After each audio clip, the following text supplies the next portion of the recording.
Welcome to The Explainer. Okay, I want you to take a quick look at your hand right now, or maybe just think about that dream piece of jewelry you've always wanted to own. Chances are, you're picturing a diamond, right? I mean, we are taught practically from birth that diamonds are forever. They are the ultimate symbol of eternal romance and this absolute necessary proof of commitment. But what if I told you that we've all been completely captivated by a century-long marketing illusion? Today, we are unpacking exactly how a totally common rock was brilliantly and brutally transformed into a highly engineered billion-dollar monopoly. So is a diamond really forever? Seriously, I want you to take a second and truly ask yourself that, because answering this question means challenging a deeply, deeply ingrained cultural norm. We don't just buy a shiny stone. We buy into this belief that they are naturally rare, like this mandatory milestone in the human experience of love. But the reality? Well, you've been caught in the web of what is literally one of the most successful psychological distractions in human history. The people behind the curtain, they didn't look at diamonds and see romance. No way. They saw a geological commodity that desperately needed to be controlled. Okay, let's dive into this. We are constantly sold this incredibly wholesome image of eternal romance, love, and tradition, right? That is the sparkling facade we have all embraced for generations. But right behind that imagery lies a pretty brutal reality. A ruthlessly controlled global monopoly. The masterminds running the diamond industry couldn't have cared less about affection. What they saw was a massive opportunity to deploy absolute market control and cold, calculated corporate strategy. The romantic fairy tale you know and love, it was specifically engineered to hide a relentless, profit-driven machine that was operating completely in the shadows. Part 1. The Threat of Abundance. When diamonds were everywhere. To really wrap our heads around this, we have to travel all the way back to late 1800s South Africa. Because before then, diamonds actually were incredibly rare. You'd mostly just find them in tiny quantities scattered in riverbeds. But then, this massive, totally unprecedented discovery was made right on a farm owned by the De Beers brothers. And almost overnight, the market was just flooded. Suddenly, diamonds were literally everywhere, and the industry leaders absolutely panicked. They crunched the numbers and realized that if supply wasn't heavily restricted, like if everyone could easily just go get one, the price of a diamond would crash to just 10 cents a stone. 10 cents! We've seen this happen in oil and agriculture. Massive oversupply equals total price collapse. So this wasn't just a tiny dip in profits, this threatened the total annihilation of the entire diamond industry. Which brings us to Part 2, Building the Monopoly. The Shadow Board takes control.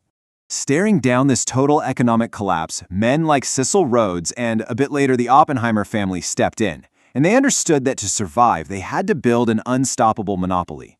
They treated their business like a literal war, forming this highly secretive shadow board that honestly rivaled the infamous oil barons of the era. Their mission was simple but aggressive: buy up every single mine on the planet. And this brilliantly illustrates just how wildly successful they were. They managed to lock up a staggering 90% of the world's diamond supply in their own vaults, leaving a measly 10% for any independent mines.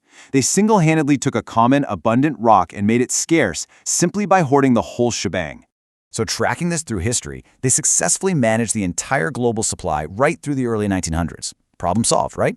Actually, scratch that. Fast forward to the 1930s and the Great Depression hits. Consumer demand absolutely crashes. I mean, people were struggling to afford a loaf of bread, let alone luxury gems.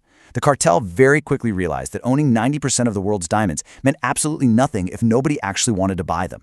They were facing a brand new existential threat, and this one for sure couldn't be fixed just by buying up more land. Part 3, Selling an Idea. The Ultimate Mind Control. So, in the 1930s, to reverse these plummeting sales, the cartel made a massive genius pivot. Just like historic tycoons knew they had to crush the competition, the diamond cartel realized they now had to control the mind of the consumer. They went out and hired a prominent ad agency to do something completely unheard of: stop selling a product and start selling an idea. The result? The legendary slogan, "A diamond is forever." Now, this wasn't just some catchy phrase, it was sheer, absolute marketing genius. By convincing the public that a diamond directly represents eternal love, they ensured you could never, ever sell it. Because think about it, if a secondary market of used diamonds existed, their whole illusion of artificial scarcity would vanish overnight. So by turning the diamond into an untouchable family heirloom, they effectively removed every single sold diamond from the market, forever. This birthed what they actually called the cradle-to-grave strategy. The industry aggressively targeted young couples at the absolute most vulnerable, highly romantic stages of their lives to ensure they became unquestioning customers for good. Think about how Coca-Cola famously uses Santa Claus and family happiness to mask the reality that they're basically just selling sugar water. Well, the diamond industry used the exact same tactic. They utilized this incredibly wholesome messaging about eternal commitment and rich tradition to perfectly mask the disturbing truth of their artificial scarcity. They literally linked a shiny rock to the human heart, and we all bought it hook, line, and sinker. Part 4. Enforcing the illusion. The octopus and its tentacles. Now, what's really interesting about this slide is seeing how they enforced this, because marketing alone isn't enough to hold a global monopoly together. That takes serious muscle. Behind those romantic billboard ads were predatory enforcers who knew full well that any independent diamond discovery could immediately shatter their artificial pricing. So the cartel developed this ruthless, warlike three-step playbook to crush any outsiders who wouldn't play ball. Step 1. Whenever a new mine was discovered, they'd smell blood in the water and immediately initiate an aggressive buyout campaign.